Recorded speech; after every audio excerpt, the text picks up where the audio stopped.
मरहबा collection mall, readymade कपड़ों का भरपूर खजाना। Jeans pant, T shirt, cargo pant, night pant, बच्चे और बच्चियों के लिए अच्छे खूबसूरत और उम्दा ड्रेस। पता याद रखें, जमुर हाई स्कूल मेन रोड, जैतून।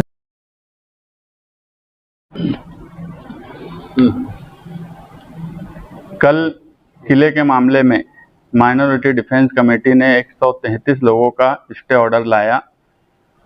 आज जो बाकी लोग बचे थे उनके ताल्लुक से आज पिटीशन दाखिल की गई। कल साजिद अब्दुल रशीद मुकादम, उन्होंने हमसे कांटेक्ट किया और कहा कि यार तुम्हारा वकील दो और इसमें क्या हमारी मदद कर सकते। तो आसिफ शेख साहब और मेरी बात हुई कि मुखालिफ भी हो तो वो लोगों के घर हैं और किसी के घर पे आज नहीं आना चाहिए। और अल्लाह का करम हुआ कि आज उनको अभी 8:30 बजे हेयरिंग बोर्ड पे मैटर लगा और उनको भी सेम ऑर्डर किया गया जो पीछे 133 लोगों के लिए था। वही ऑर्डर इनके ऊपर भी लागू रहेगा। 17 जून तक इनको भी स्टे दे दिया गया है कि कुछ भी डिमोलिश नहीं करना। हम लोग वर्चुअल हेयरिंग में भी हाजिर थे और कल जब साजिद रशीद मुकादम ने और जावेद अब्दुल सत्तार, इन्होंने हमसे कांटेक्ट किया तो क्या पेपर बनाना है, कैसे बनाना है, हम रात में भी उनको बताए, सुबह हमारे वकील को भी बोले, हमारी लीगल टीम थी। हम इस मामले में सियासत से उठकर उनके लिए कोशिश किए और काम किए और अल्लाह का करम है कि उन लोगों को भी स्टे मिल गया। अब आगे की लड़ाई सबकी हम लोग एक साथ लड़ेंगे और कोशिश करेंगे कि आगे भी हमें इंसाफ मिले। मैं एक बात आप लोगों को साफ बोल दूं, मालेगांव शहर की आवाम को, कि इस मामले में अव्वल दिन से माइनॉरिटी डिफेंस कमेटी वो लीगल कार्रवाई की तरफ जा रही थी।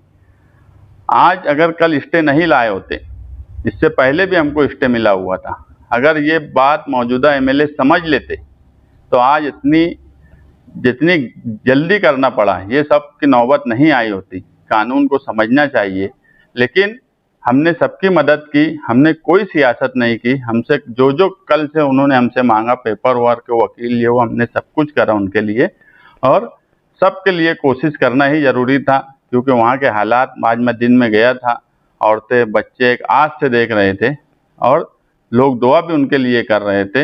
ये सच बात ये है कि जो ताकत लगी थी फिरका परस्तों की और सरकार जिस हिसाब से कार्रवाई की तरफ जाने के लिए थी, ये लोगों की दुआ का ही असर है कि ये सब लोगों को भी स्टे मिल गया और पहले जो लोग थे उनको भी स्टे मिल गया। ये एक दिन में ये कैसे पॉसिबल हो गया? देखिए, पहले से पिटीशन दाखिल था हमारा 133 लोगों का, ड्राफ्ट पूरा बना हुआ था।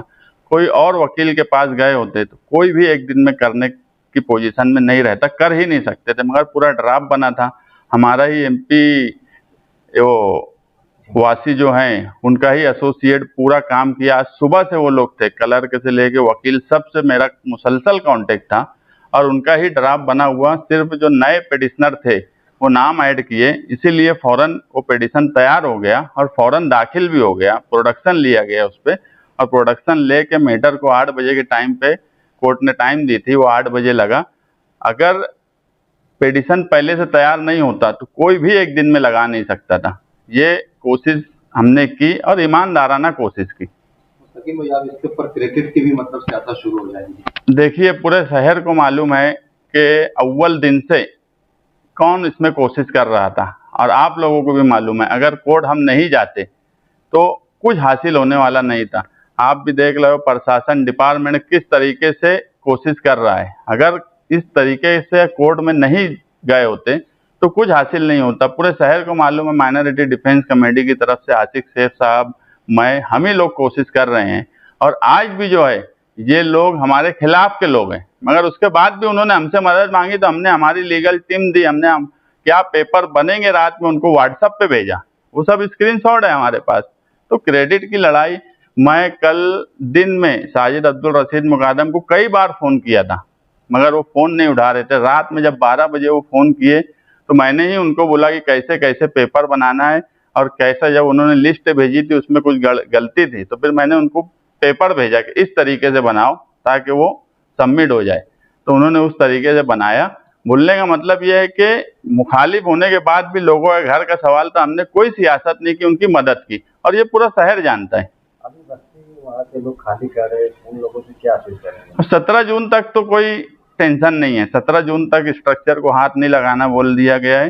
तो अभी फिलहाल तो बस्ती खाली करने की कोई ज़रूरत नहीं है।